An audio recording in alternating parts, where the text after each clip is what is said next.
come in. I trust you are fully recovered from your little experience at Mrs. Grabner's funeral. Thank you, yes, thank you. No doubt you're wondering why I'm here. You see, I had no idea, I don't know whether or not you had, of the volume of papers belonging to Mrs. Grabner. Tons of this stuff. There's so much of it, I'm afraid, there's so much waste. But it has to be gone through item by item nevertheless. Now it seems that, unless I'm able to take up some residence here in Clifton for the foreseeable future, I shall have to have some help. I can't offer you any help. So no. I wasn't thinking that you'd do anything for me personally, but perhaps I'd be of assistance. There's no one. I'm quite on my own. I can't give you any help at all. Well, then help me to find somebody. Surely the town will yield me a young man with a modicum of intelligence, keen to earn a few extra pounds, whom I may take on to the job. I'm sorry.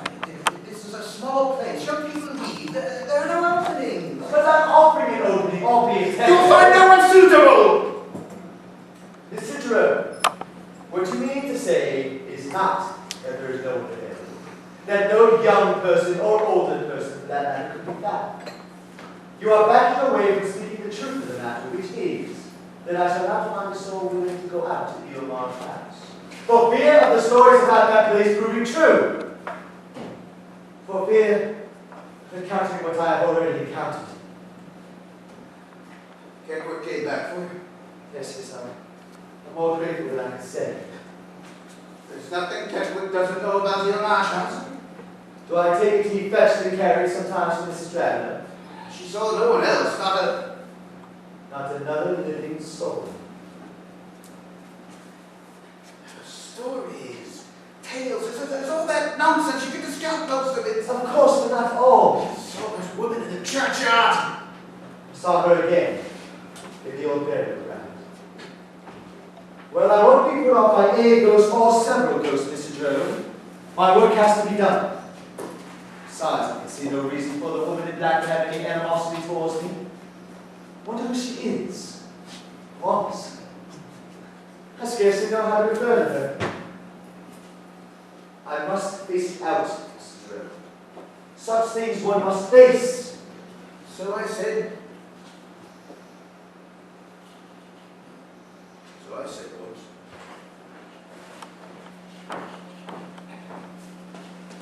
Mr. Gibbs, you all right? Yes. Your room was terrifying. But just now you were in a state of emotion. I was. My emotions had become so extreme and volatile that I was living in another dimension. My heart seemed to be faster, my step to be quicker. Everything I saw was brighter, its outlines more sharply precise and defined. Can you go on? Yes. Can you go on until the end? Yes, I must. Let's go on. Let us be done with it, for God's sake. Mr. Dale. Mr. Gibbs, how's things with you? Very well, I thank you. On your business? Mrs. Travers states. Oh, I shall have all that sorted out, but I must confess, there's much more to it than I anticipated. You have been up to the house? Well, certainly. To tell the truth, I'm enjoying myself. I'm finding the whole thing rather a challenge. Mr. Gibbs, you're whistling in the dark. You're foolish to go on with it. If you mean you think I should leave my job and send you the two, turn tail and run. Arthur, listen to me. I'm not going to fill you up with a lot of women's tales. You'll find out soon enough if you ask about the place. And maybe you already have. No, only hints. Mr. Jerome turning a little pale. But you've been out there to the house. I've had an experience I wouldn't care to go through again. Though I confess I can't explain it. It seems to me, Mr. Daly, that I've seen whatever ghost haunts Eel Marsh. A woman in black with a wasted face. Because I have no doubt about it at all that she is what people call a ghost, that she was not a living, breathing human being. me. She neither spoke nor came near me. But I did like her looks. I liked the power that seemed to emanate towards me from her even less. But I convinced myself that it's a power that can do no more than make me feel afraid. If I see her again, I shall be prepared. And the pony trap. You know of that. I won't run away.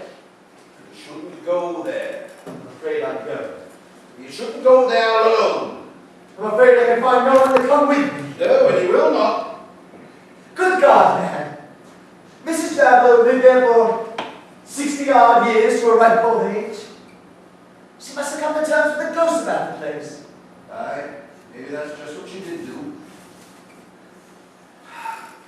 But you're set on it. I am. Then take a dog.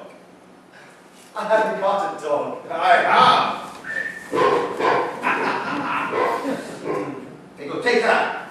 Bring her back when you are done. Will she come with me? Oh, she'll do what I tell her. What's her name? Spider. I must confess, I'd be very glad of the company.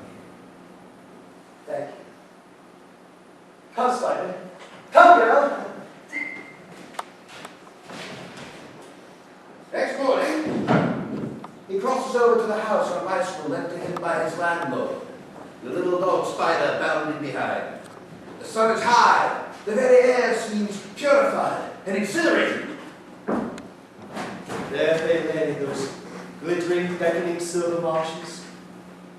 I heard the mysterious silence, and once again, the strange beauty of it all roused within me a deep response. I could not run away. I was under a spell, but that certain places exuded, and it drew me. My longings, my imagination, my curiosity, my whole spirit towards itself. He lights a fire, airs sheets and blankets, opens windows, draws up blinds, and sets himself to work in one of the days of the morning. Well, Spider, have you ever seen a more worthless collection of papers in all your life? I swear Mrs. Traveller kept every Christmas card, receipt, and bill she ever had. Look, there's even a shopping list, would you believe it? It was pretty tedious going, but he persevered patiently enough, untying and examining bundle after bundle of worthless old papers before tossing them aside.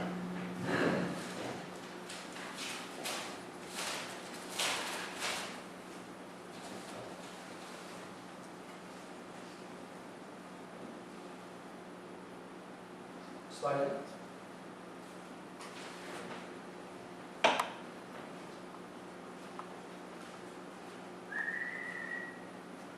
Spider! Rats.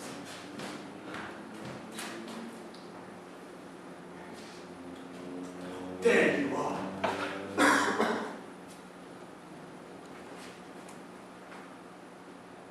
The last time I was amongst these graves, I saw a woman. Where is she, Spider? Where is she, girl?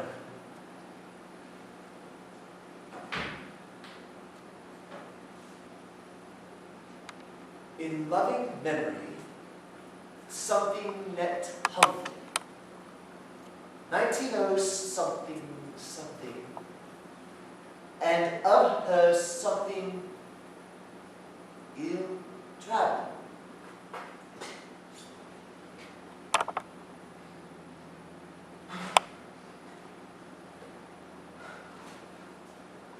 Come, Spider. He returns to the house and to his task. Already the air is turning colder, the sky losing its light. On into the evening he works. Spider is an excellent companion, and he is glad to have a gentle breathing, an occasional scratching or clattering about in that big empty house.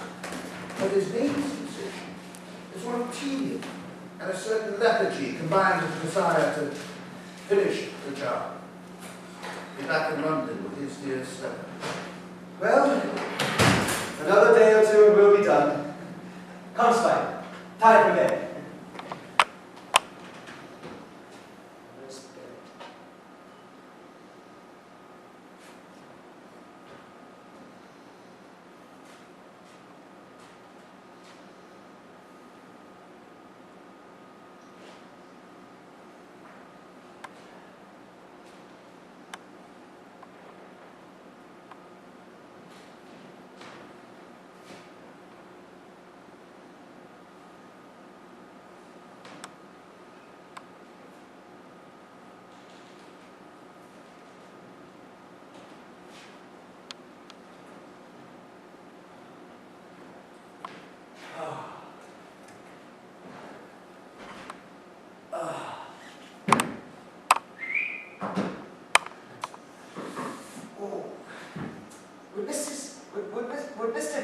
allow you to take me home and me to London?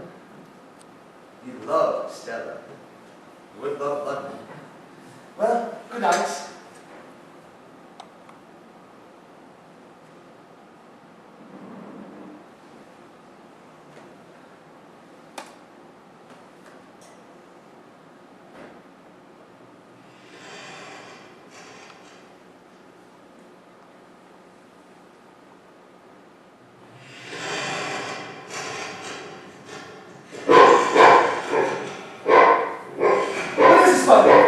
Where does he go?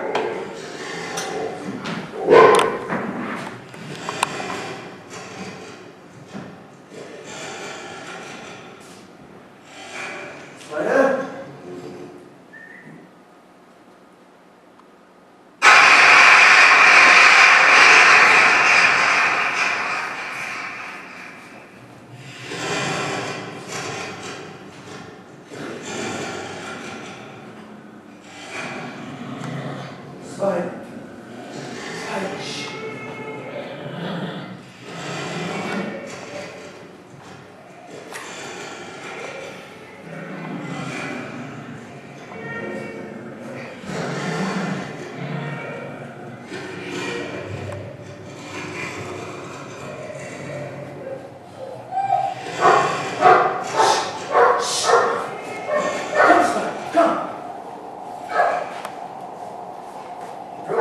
Nearby window and looks out. There lie the marshes, silver grey and empty.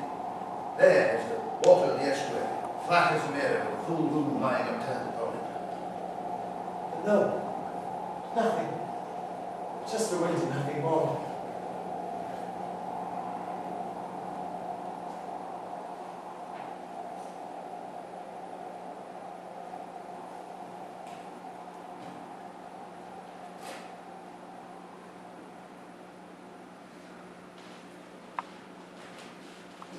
In the morning, he awakes to a change in the weather. When he looks out, he can hardly see the division between land and water, water and sky. All is a uniform leaden grey, with a low, thick cloud and a drizzle. I cycled back to Correll, Spider bounding behind me.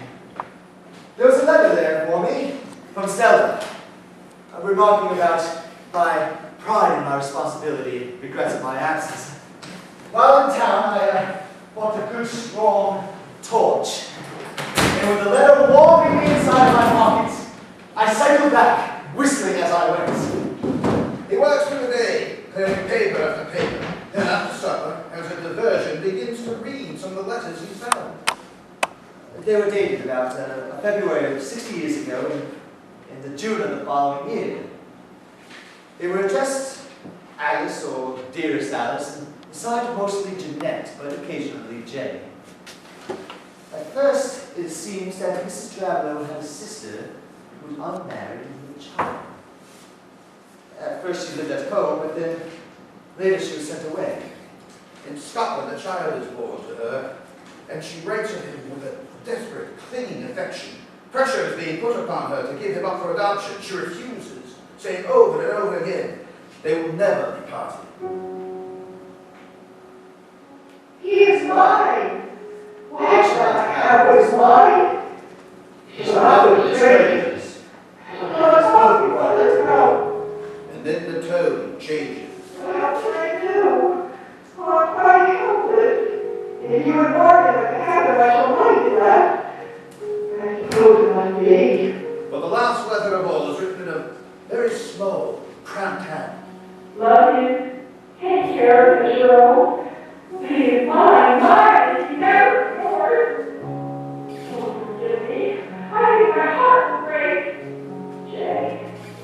In the same packet is a simple document declaring that Nathaniel Pearson, infant son of Jeanette Humphrey, has become by adoption the child of Morgan Thomas Drablow of Eel Marsh House, Crichton Gifford, and his wife, Alice. What is this one? Where does it go?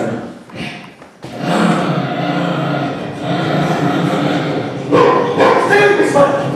Stay with me!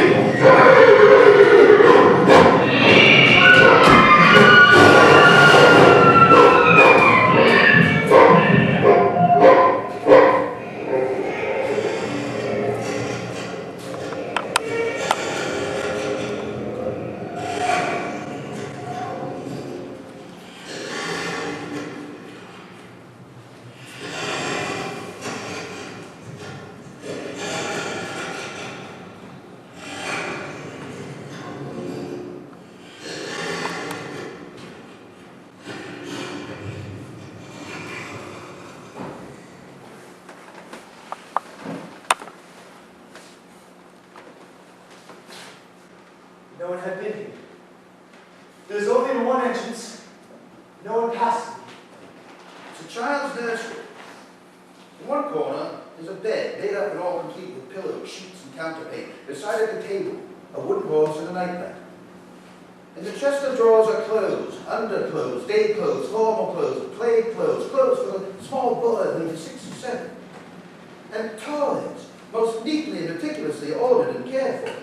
Lead soldiers arranged in regiments, a farm set out with barns and fences, a model ship complete with masts and sails of linen, stuffed dolls and animals, pens and brushes, inks and dice, a miniature trumpet, and in particular, a painted wooden music box from Switzerland.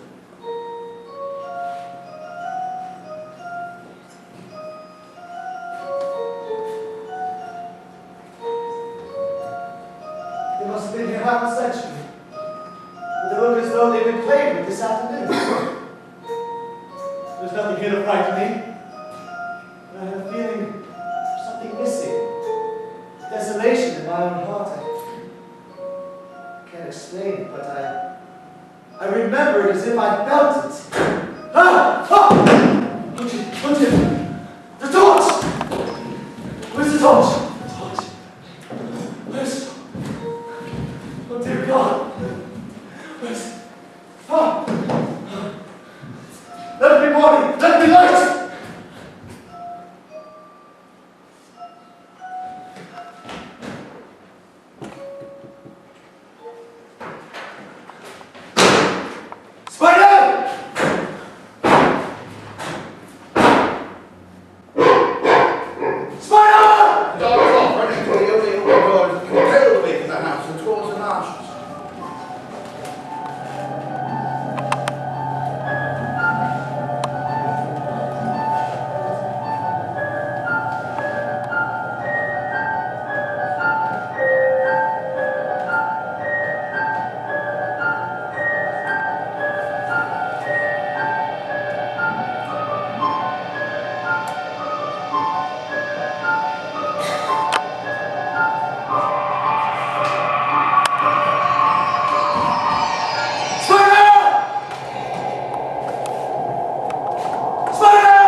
Mr. Gibbs! Arthur! The pony trap! The pony trap! It's just over there. I like to make use of it now and again. It's a pleasant way to travel. What do you think? No. I heard another. Oh, yes? Yes. Not Kendrick. No. No. You take care now. No, it's all right. I'll better now. Had you on my mind.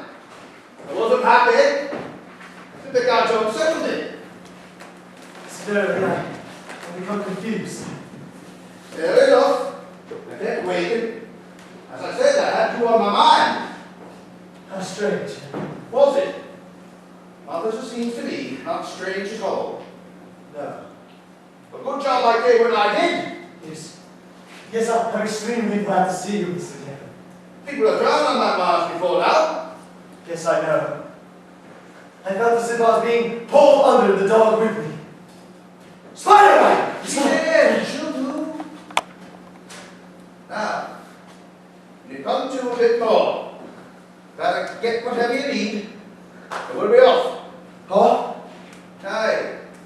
Hate to see how you're faring in this God-forsaken place. I have seen. Better come back here with me. Recover yourself. Thank you. I shall gather my things. I shan't be long.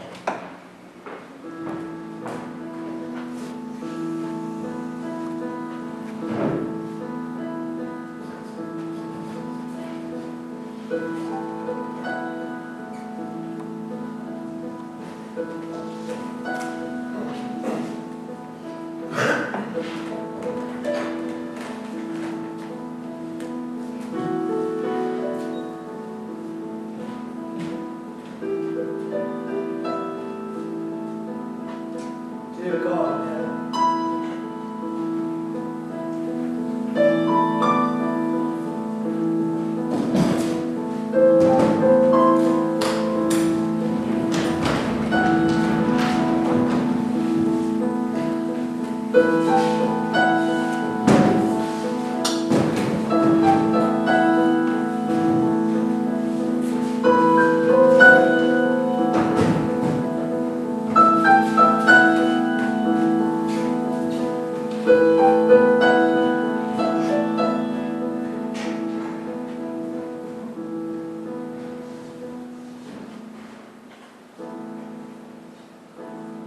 Daniel Draven, age 6, cause of death, Draven.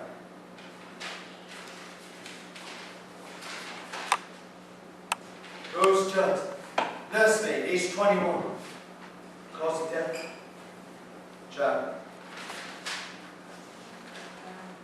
Jeanette Humphrey, age 36, spinster, cause of death, heart failure. Well, you've come a long way since that last runaway train. It feels like 100 years ago. You've gone through some rough seas. Do you suppose Mrs. Draven was haunted night and day by that ghost of the woman in black?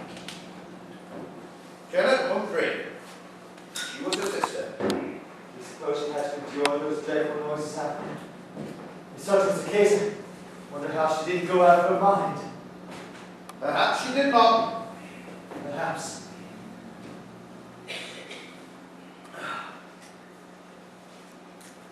Was there still something I did not see?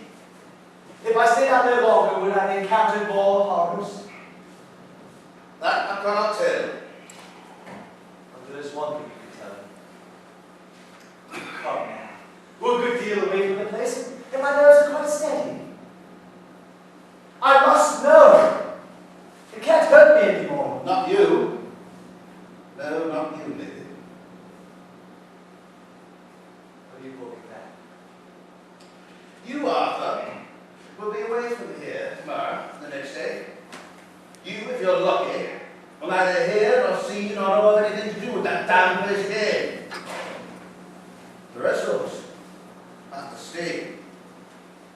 We have to deal with it. With what? Stories, rumors, with the appearance of that woman from time to time with what? With whatever will surely follow, sometime or other. Prison Gifford has had to live with that for 50 years. Strange people. They don't speak of it, you found that out. Those who suffer worse, say least. Jerome, Kevin.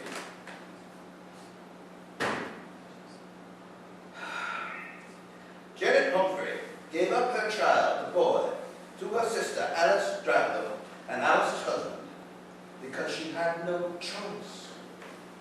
At first she stayed away, hundreds of miles away, but soon the pain of being parted from, instead of easing, grew worse, and she returned to Britain. She got rooms in the town.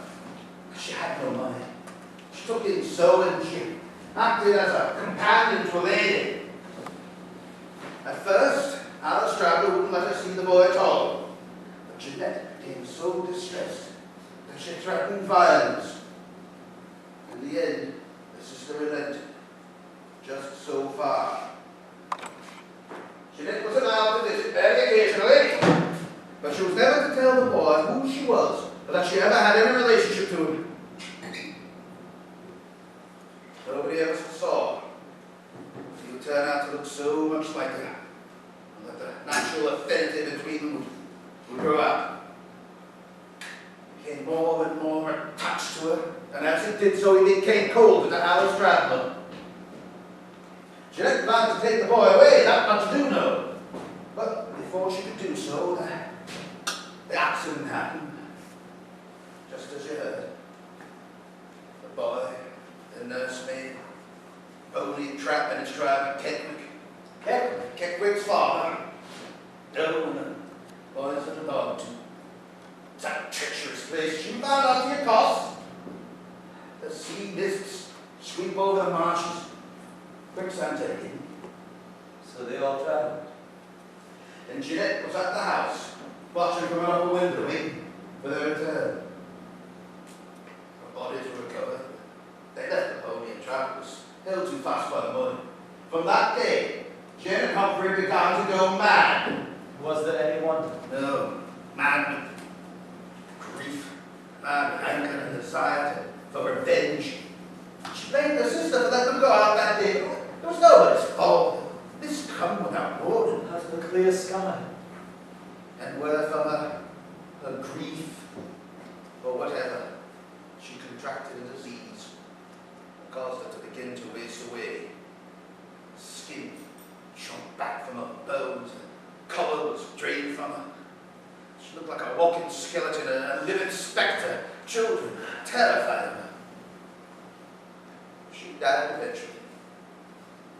She died of hatred, misery. And as soon as ever she died, the hauntings began. Well, Mrs. Drablow is dead. There the matter shall rest.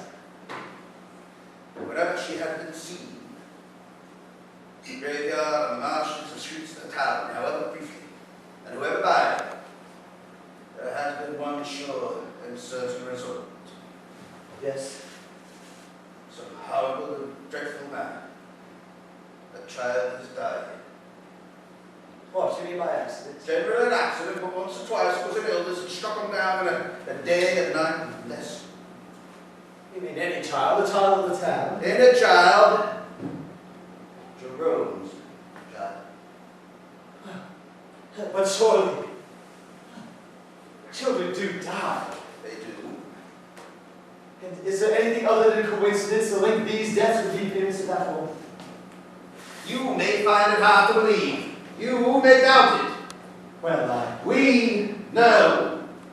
I do not doubt, Mr. Dare. You may find it hard to believe. You may doubt it. Well, we know. Arthur? I do not doubt it. Arthur! I do not doubt it. We know. Arthur!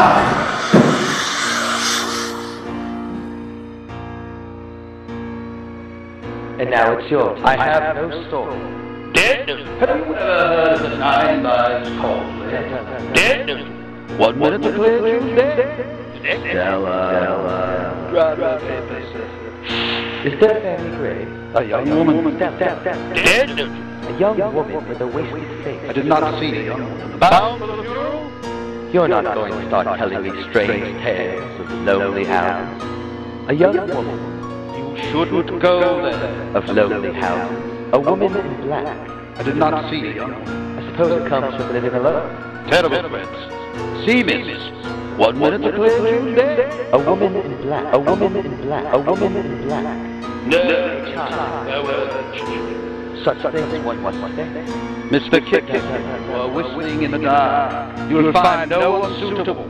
Stella, the wasted face. So I said, once you are whistling in the dark.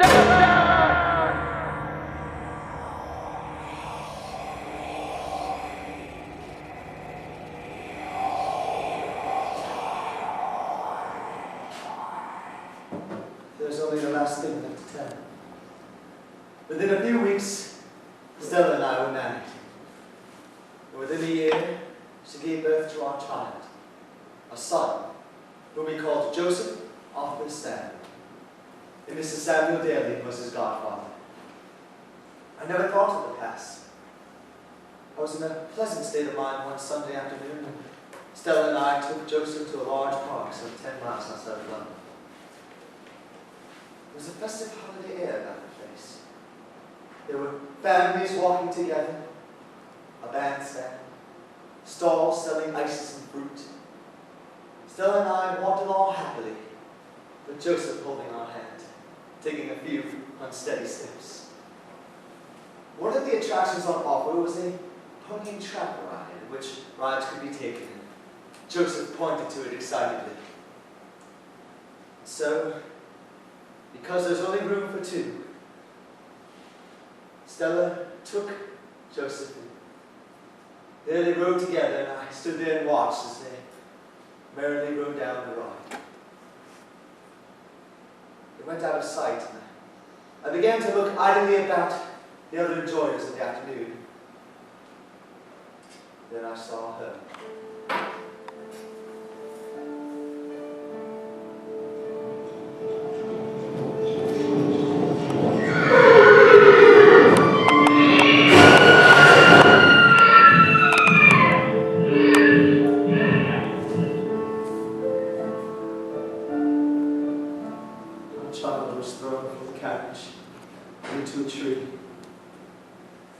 His body laid on the grass, dead. And 10 months later, Stella too had died from her terrible injuries. You have asked for my story. I have told it. Enough. Enough.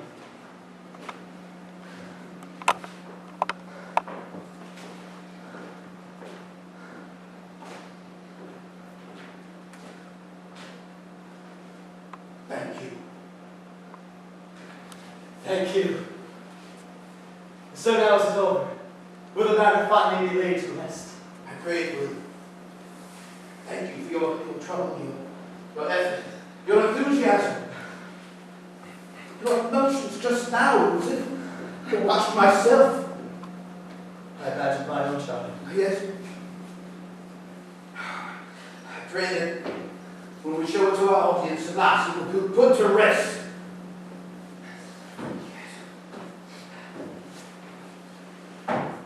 Who was she? Beg your pardon. Your surprise! She was quite remarkable. Where did you find her? I'm afraid I don't understand. Your surprise, Mr. Gibbs, the surprise you had for me. The surprise was that I learned my letters. Yes, and you learned them expertly. But the actress you found, the woman in black, where did you find her? She was quite miraculous. You arranged it all in secret. You had her come here, run through her part. A young woman with a wasted face. A young woman. What's the matter? It'll run around. I did not see a young woman.